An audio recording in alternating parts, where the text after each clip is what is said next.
Right, so we're going to hear first from Sam, who is the Canada country contact, and she's going to give us an update on what's happening in Canada. So thank you so much, Sam, and over to you. So I'm going to talk about what's been going on in Canada recently and the changes we've seen with support for gender ideology and what many like to call the rainbow mafia.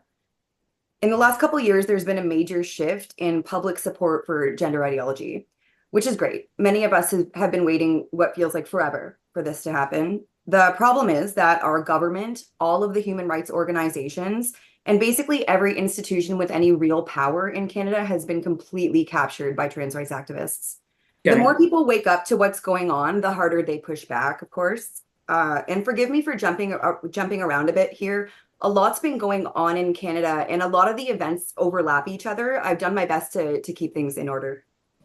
So I think a good starting point is last June when the Premier of New Brunswick announced that the province would no longer be allowing for pronoun and name changes at school without the consent of parents for children under the age of 16. Shortly thereafter, in October of 23, Saskatchewan made the same announcement. The media was abuzz with the usual rhetoric. And there was a lot of talk of these policies contributing to mental health issues and suicides among transgender youth. The most recent province to propose legislation regarding gender ideology was Alberta, but Premier Danielle Smith took it up a few notches. She took a stand against trans-identified males competing in female sports categories and said she would ban gender-affirming surgeries for minors under the age of 18 and any gender-related medicalization for minors under 16 years of age. She also announced that Alberta would adopt the same policy against keeping parents in the dark regarding their children's transition at school. As far as the media coverage, you can see two separate media segments. They were both entitled Life or Death. There was another news story blaming Premier Smith's policies for the suicide of a transgender person. Just a lot of the usual hyperbolic and manipulative rhetoric there. As I said, the announcement was immediately followed by a media storm accusing Smith of transphobia and suggesting that she did not consult with anyone with any knowledge of this issue.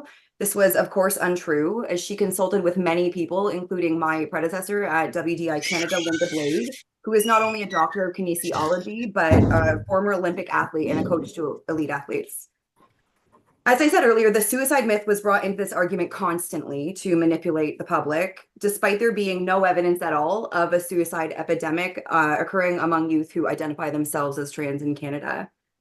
During the midst of all of this, CSIS, which is the Canadian Security Intelligence Service, released their annual report mentioning the anti-gender movement as a potential threat, one of 4 types of ideologically motivated violent extremism. They warned of anti-gender identity-driven violence and stated that some members of this movement posed a threat of serious violence. When a CSIS spokesperson was questioned about the report, they said, quote, "The violent threat posed by the anti-gender movement is almost certain to continue over the next year." This was reported on the mainstream media in such a way that it made it seem that anyone who doesn't bend the knee to gender ideology is a far-right extremist, which I'm sure many of you are familiar with. So just to make it clear, this is the agency who deal with threats of terrorism in Canada, and they're worried about a movement made up mostly of women and parents pushing back against gender ideology, not hateful extremists.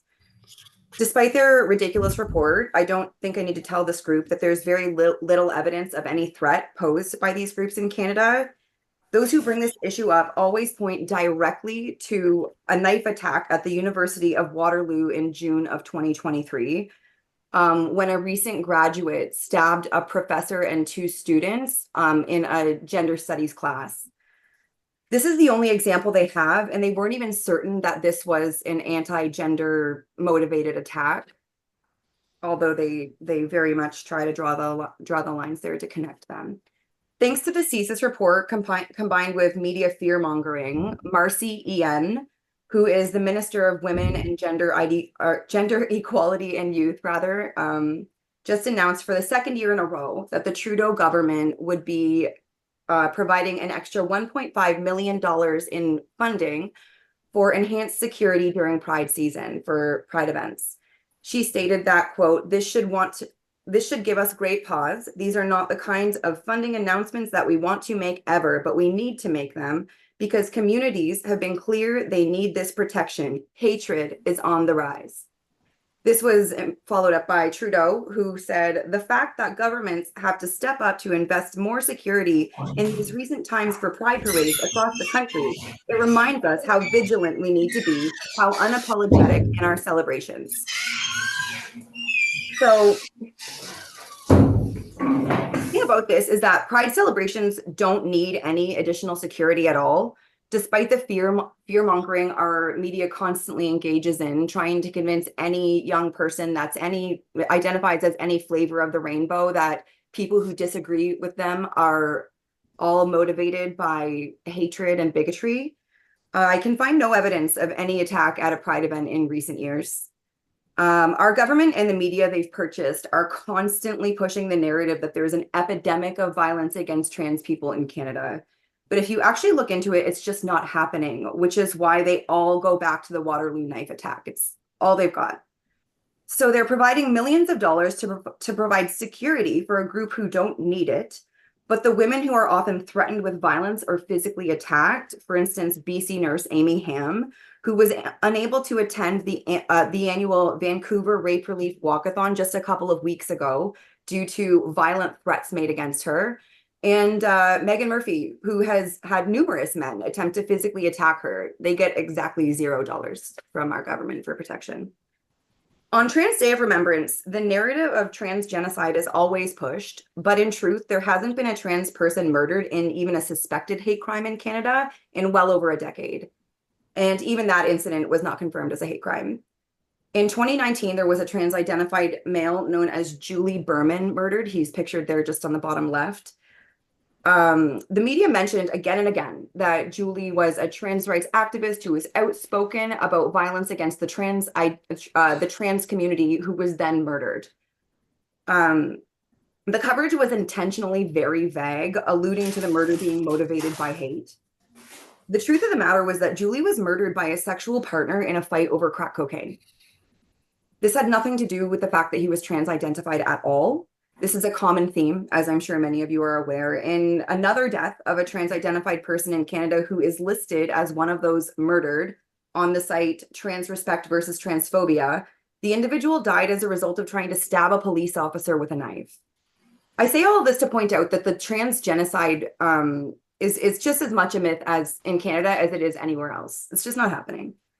As Anna Slatz from Redux put it in her response to Justin Trudeau's Trans Day of Remembrance post, there are more trans-identified males imprisoned for raping babies in Canada than there are victims of transphobic murders since 2019. And you can see one of those heinous individuals pictured at the bottom there. Meanwhile, a woman is murdered in Canada approximately every second day.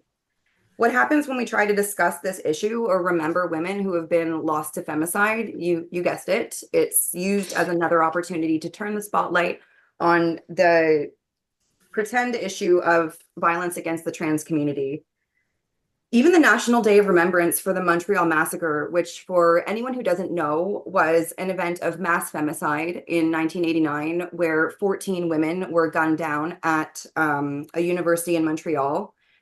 That event, there's an event every year to remember them, but it's been taken over and turned into another stage for trans-identified males to talk about their imaginary victimhood. In 2022, it was Fay Johnstone at Durham College, who is one of Canada's most vile misogynists and trans rights activists. This is a man who's openly called for violence against the women who he can't bend to his will, and stated that he wants a political environment in which TERFs are so vilified that we wouldn't dare speak our minds publicly.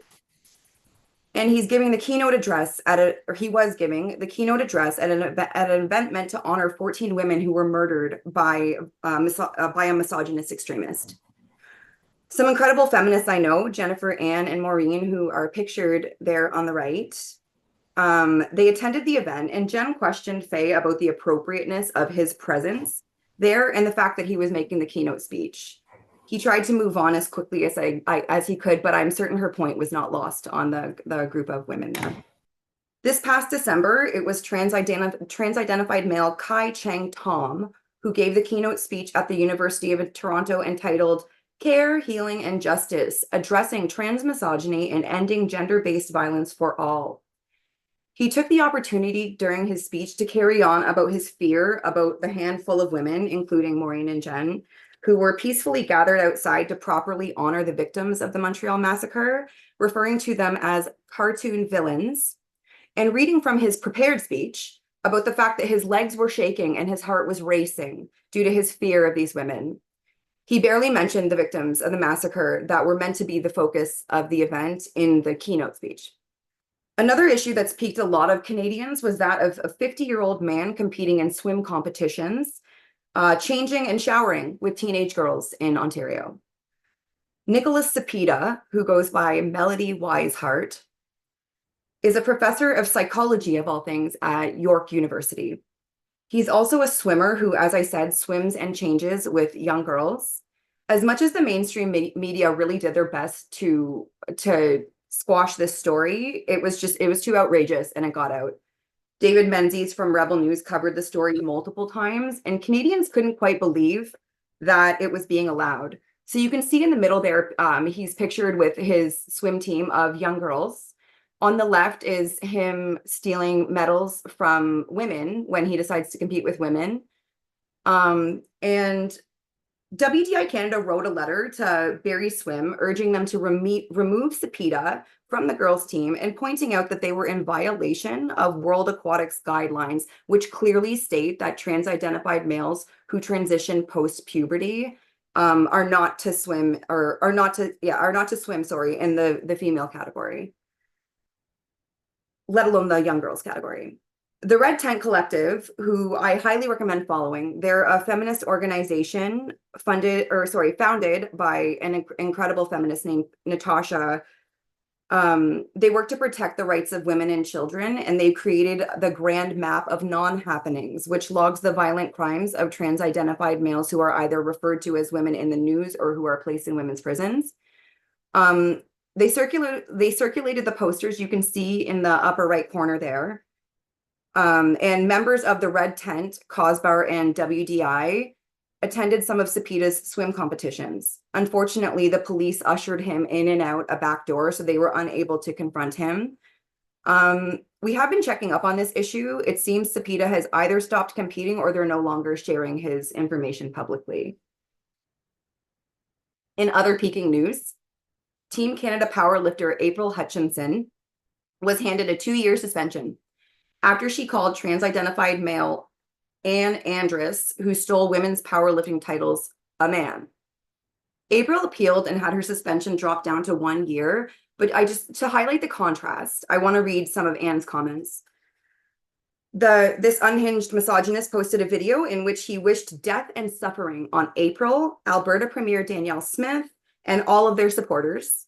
In the video, he's visibly incensed, and he states, quote, "You effing sicken me. There is no hell, but times like this, I wish there was, so that you and Smith can spend eternity suffering. May your generation die painfully and leave the youth to inherit a better world." And received no punishment, of course, for this violent language.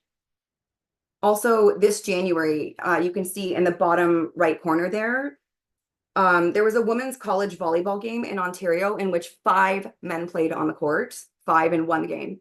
So that's 5 women on the sidelines, 5 women who didn't make the team at all, and 5 more opportunities for women to be harmed. This series of events helped to shine a light on the issue of men and women's sports in Canada. And recently, the National Post ran an article, which I would highly recommend reading, featuring April Hutchinson, Quebec boxer Kasia Bissonnette, and Linda Blade, which further highlighted this issue. And support for these cheaters has dropped to 21% in Canada. Last September, the Million March for Children was held. This event was a massive success with enormous crowds turning up in nearly every major city in Canada. The march was, of course, smeared by the media as a hate-fueled attack on the rainbow community, but it still achieved its intended purpose. It sent a message that Canadians were not going to stand by while our children are indoctrinated. Just to give an example of the biased media coverage, in Windsor, where I was, there were well over 2,000 attendees of the march, and fewer than 100 counter protesters. So you can see here, I've got a picture, and this doesn't even nearly show the entire crowd. It was just what we could get in the shots. So the two on the left are attendees of the march. And then in the bottom right there, you can see the small group of counter protesters that we got a photo of. And there was another group about the same size along the march path there. So CBC Windsor made it seem that there was an equal number of march attendees and protesters by using their camera magic and angles. It was honestly ridiculous. They also printed flagrant lies. I personally threatened them with libel and defamation for the fabricated comments they claimed I had made in my post-speech interview. They apologized and corrected the story, claimed they were paraphrasing, but they know as well as I do, no one's going back to read those corrections. I also just included in the top right here, I feel that it's very telling because this was an article that was again trying to vilify the march, but you can see 3 men in black bloc attacking a male attendee. And I just found it, it's exactly how things always are, right? They are violent, we are not, and the media does their best to spin things, but often it's just not possible because of how vile they are. Canadians are constantly being lied to. The example I just gave is one article of thousands that are being used in Canada to control public opinion on these issues. Anyone who points this out is, of course, vilified and called a bigot. But despite the media, the institutions, and academia trying to bamboozle the public with all of their power and might, people are beginning to wake up to this nonsense. A recent Ipsos poll released the day before Pride season showed that support for what they call the 2S LGBTQIA+, what a mouthful, community is falling. While the majority of Canadians still support gay and lesbian rights, such as marriage equality and adoption rights, support fell in nearly every other area. And as I said, when it comes to trans-identified males competing in sports against women, only 1 in 5 Canadians are in support now. This came as no surprise to anyone who's been paying attention to what's been happening. You can't so much as buy a bag of milk in Canada without walking across 2 progress flags and being bombarded with rainbow, trans, and all those other flags they've made up along the way, whether or not it's Pride season. So Megan Murphy recently said, Canadians are tired of being beaten over the head with a pink and blue baseball bat, and she was absolutely right. In another positive development, Liberal MP Lisa Hepner, when questioned in the House of Commons, on May 6th about what a woman is, answered, quote, "A woman is an adult female human being." This was huge. Up to this point, no Liberal MP had been willing to acknowledge women as a sex class. We're doing our best to change that. Women are not currently defined anywhere within the Canadian law. Believe it or not, legislators didn't feel that women required a definition until recently because it was obvious in the good old days. The government of Canada is currently asking for public consultation on the modernization of the Employment Equity Act. So WDI Canada and COSBAR, who are Canadians Women's Sex-Based Rights, decided to respond jointly because they're asking whether or not women should continue to be a designated group within the Act. Our response is that, yes, of course, women should be included, and we're stressing the importance that women are defined as adult female human beings. For any Canadian women watching right now, this consultation is open to any adult Canadian citizen, whether you work for the government, somewhere else, or not at all. So if you just need to request the document online, and if you're unsure of how to respond, or if you're just curious to read our response, it will be posted on both the COSBAR and the WDI Canada sites very soon. The consultation is due July 31st, so there's still time for you to request, but it does take them a minute, so I would suggest doing it sooner rather than later. Also, there's a petition circulating regarding banning gender medicalization of minors in light of the CAS report, the WPATH files, and just the mounting evidence about the harms that it's causing. And so if you haven't had the chance to sign that, please do. I've got a picture of it there, but yeah, if you look it up, it's easy to find. So please do sign that if you haven't yet. So last week I was listening as Xu Fanlin spoke and mentioned that people in Taiwan just don't believe the state of things because it's too absurd. This was the case for Canada, in Canada rather, for a very long time, but slowly, public opinion is swaying. Groups like WDI Canada, COSBAR, the Red Tent Collective, Parents for Parents' Rights, and Our Duty Canada continue to spread awareness and put pressure on public officials. I also wanted to mention Our Duty Canada makes excellent videos educating people about the consequences of gender affirming care, as they call it. I highly recommend checking them out. I've shown a video, or yeah, one of their videos just there in the bottom about the harms of binding. And so my sincere hope is that if we hold on, remain strong, and just refuse to bend the knee for a little while longer, I really believe that we can come out on the other side of this gender war in Canada and win. It's just a matter of holding on and just refusing to bend the knee.